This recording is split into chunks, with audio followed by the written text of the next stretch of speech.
ఉమ్మడి Karimnagar, Adilabad, Nizamabad, Medak graduate teacher MLC ఎన్నికల్లో హోరాహోరీగా తలపడిన అభ్యర్థుల భవితవ్యం మరికొద్దిసేపట్లో తేలిపోనుంది.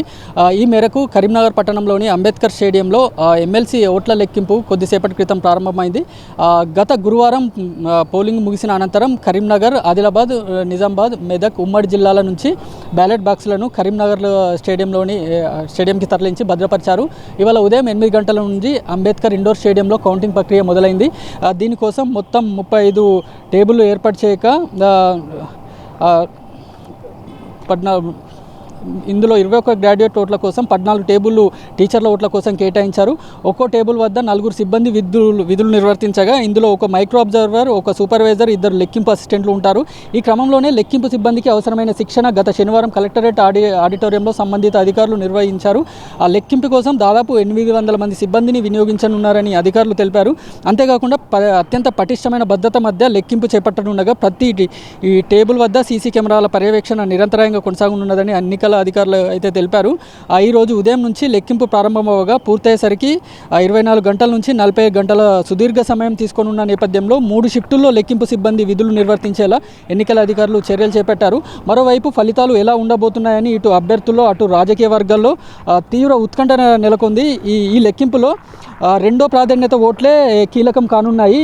గ్రాడ్యుయేట్ ఎమ్మెల్సీ స్థానంలో కాంగ్రెస్ అభ్యర్థి వి నరేందర్ రెడ్డి, బీజేపీ నుంచి అంజిరెడ్డి, బీఎస్పీ అభ్యర్థిగా Prasanna Harikrishna, all India forward black అభ్యర్థిగా సర్దార్ రవీందర్ సింగ్ సహా 56 మంది అభ్యర్థులు పోటీ చేశారు. ఆ తొలి ప్రాధాన్యత ఓటులో అభ్యర్థి విజయం సాధించాలంటే పోలైన ఓట్లలో చెల్లిన ఓట్లలో 50% కంటే ఒక ఓటు అధికంగా రావాల్సి ఉంటుంది.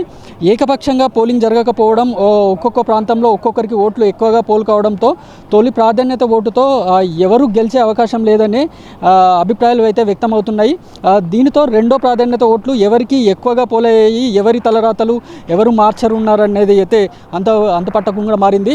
గ్రాడ్యుయేట్ ఎమ్మెల్సీ స్థానంలో 56 మంది పోటీలో ఉన్న ఎలిమినేషన్ పద్ధతిలో ఓట్ల లెక్కింపు చేపట్టే క్రమంలో తక్కువ ఓట్లు వచ్చిన అభ్యర్థి నుంచి మొదలుపెట్టి ఎలిమినేట్ చేస్తూ అతడి బ్యాలెట్లో రెండో ప్రాధాన్యత ఓట్లు ఎవరికి వస్తే వారికి కలుపుతూ వెళ్తారు.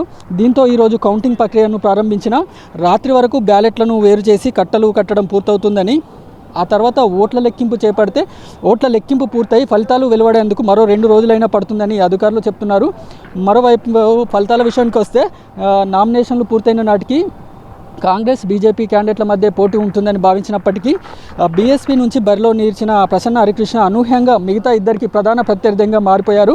రాష్ట్రంలో బీసీ నినాదం బలపడుతుండడంతో చివరి 2 రోజులు బీఆర్ఎస్ శ్రేణులు హరికృష్ణకు అంతర్గతంగా పనిచేయడం ఆయనకు ప్లస్ అయ్యాయని తెలుస్తుంది. మరోవైపు టీచర్ ఎమ్మెల్సీ స్థానంలో 15 మంది అభ్యర్థులు పోటీ పడుతుండడంతో 24,000 పైచలకు మాత్రమే ఓట్లను లెక్కించాల్సి ఉండగా ఈరోజు అర్ధరాత్రి వరకు టీచర్ ఎమ్మెల్సీ ఫలితాలు వెలువడయ్యే అవకాశం ఉంది తెలుస్తుంది. ఇది ఇక్కడి కరీంనగర్ కౌంటింగ్ కేంద్రం వద్ద ఉన్న పరిస్థితి. కెమెరామెన్ అరుణ్తో రాజు.